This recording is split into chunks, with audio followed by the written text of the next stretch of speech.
Today we're going to be making a rare and unusual jam from the Monstera Deliciosa fruit that I found while I was out scrumping for tasty treats. You might know the Monstera Deliciosa as the split leaf philodendron, Mexican breadfruit or Swiss cheese plant. It's a real popular houseplant that can be found throughout the world, and when it's grown outside in the right conditions, well, it can produce a real weird, unusual looking fruit. Just like the one we have right here.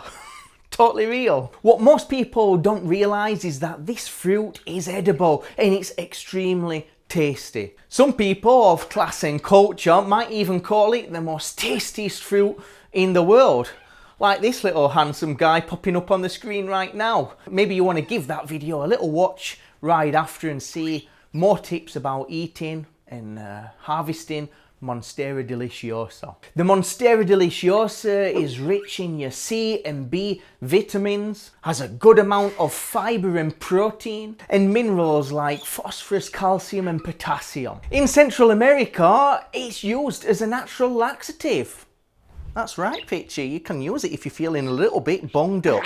There's studies to suggest that it might even help from people who are recovering from radiotherapy, and the roots of the plant can be boiled to help with things like arthritis. The flavour of this alien-like corn on the cob is a bit of a mixture between pineapple and banana, hints of kiwi and lime, hence the nickname that it's earned, the fruit salad plant.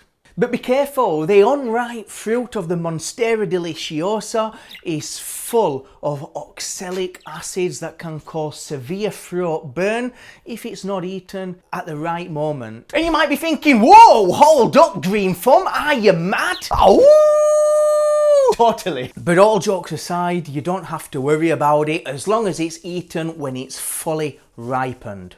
I made a video all about how you can eat Monstera Deliciosa fruit safely, the precautions you need to take. If you want, you can check that video out right here. It should have just popped up for you right now, and I'll have it pop up on the end screen also at the end. And you'll find a link also in the description. So enough waffle, let's get to making this jam. Also, do you know how Bob Marley likes his donuts? So we're going to be using a simple fruit jam recipe that doesn't need pectin. Come, let's have a look. We're going to be using a simple fruit jam recipe without pectin. We're going to need some Monstera Deliciosa fruit, some white granulated sugar, fresh lime or lemon juice, and a pinch of salt. It's dead simple. Since the Monstera fruit ripens gradually, the whole fruit never ripens all at the same time, I've had to collect this fruit over the course of a week, little by little collecting the ripened fruit and then freezing it so I can keep it fresh. Only the soft, loose segments of the fruit are safe to eat. Anything that's still under the skin or the buttons that is hard and hard to peel contains a lot of raphides or oxalic acid, which is going to cause a lot of pain if you eat it. I've broke this recipe down into a simple ratio. Basically, for every cup of fresh fruit, we're going to be adding 1 tablespoon of sugar, 1 teaspoon of lime juice, and a pinch of salt. That's not a lemon, that's a lemon. Check that baby out, okay?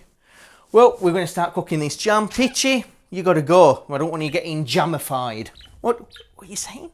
What do you say? Oh, what? Have they liked and subscribed? Only you know the answer to that question.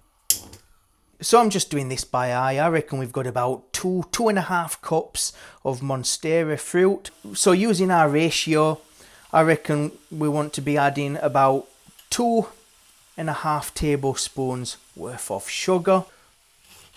So there goes our lemon. And we want a pinch of salt. We've got it cooking over a medium heat.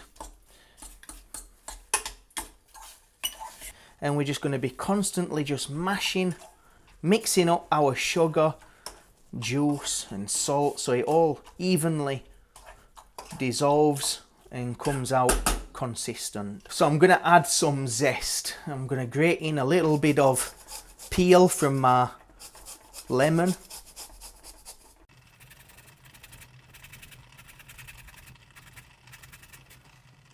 So we're going to boil this for about 20 minutes over a medium heat, stirring occasionally. At first we're going to see big juicy bubbles, and as it gets thicker the bubbles will start getting smaller. So it's been about 22 minutes and you can see, look at the bubbles now, you've got these little tiny bubbles on the edges. That's because we've got a nice bit of thickness coming on, and I think this is done. We're going to stick it in our jars. Our jars have been washed and left to dry.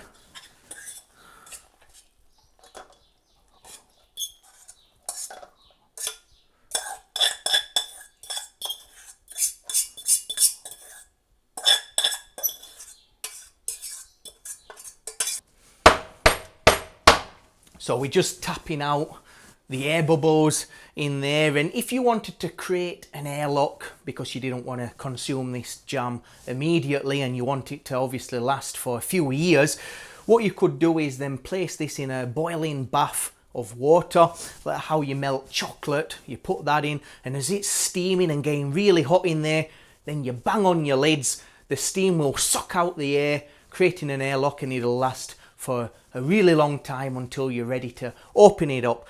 But we're going to be trying this right now. We're going to be doing a taste test, and I'm going to be inviting the Munchkin to help me see what we think of this jam that we've spent the last half an hour making.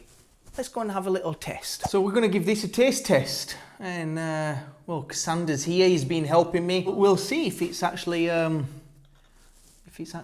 worth making. So wow, that's sticky stuff. Really nice. The fruit, when it's fresh, it's got a real punchy flavour. Real punchy, but the jam, I think it's the salt just mutes the punchiness a little, brings it down, and adds a little bit of nuance to the flavour. It's more like a different fruit, not so much like the banana taste. Yeah.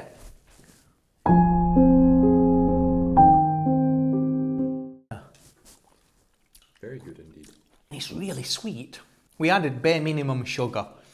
Now, I cannot believe how much it's actually gelled up if you just come and have a look at the consistency of this jam. But this is a really good jam to have on a cheesecake, for example. Some crusty cookies in the bottom, some cheesecake, and this on top. That will definitely be a hit for your friends when you bring them over. Brownie points maximum, you know. They ain't going to be whopping off to the shop, are they, to get some of this? They're going to be like, wow, man, look at Jimmy. Jimmy's popping out the good stuff lately. Impressive. My first attempt as well. So, yeah. But not last. Not the last. As soon as I find some more fruit, we'll make some. I was actually hoping to get 2 jars out like this. I just barely filled this one up. I think you've still got that dominant pineapple taste. And if you've ever had pineapple on the barbecue, it's the only way to enjoy pineapple on the barbecue. It kills that enzyme that causes the horrible mouthfeel, you know, when it feels like it's attacking your mouth. And really mellows it out a lot. Very nice way to preserve that Monstera Deliciosa fruit if you're not wanting to eat it right then in the moment. So if you want to learn more about the Monstera Deliciosa fruit, then, well, a link's going to pop up for you right now. How you can harvest and eat this fruit safely. Avoid those dangerous raphides and oxalic acid. If you enjoyed this video, then make sure you hit that subscribe button, hit the like button so you tell YouTube that you dig this content. We've got channel memberships available now for those who are interested in some of the perks that come along with that. Until next time, guys, well, I'll see you later.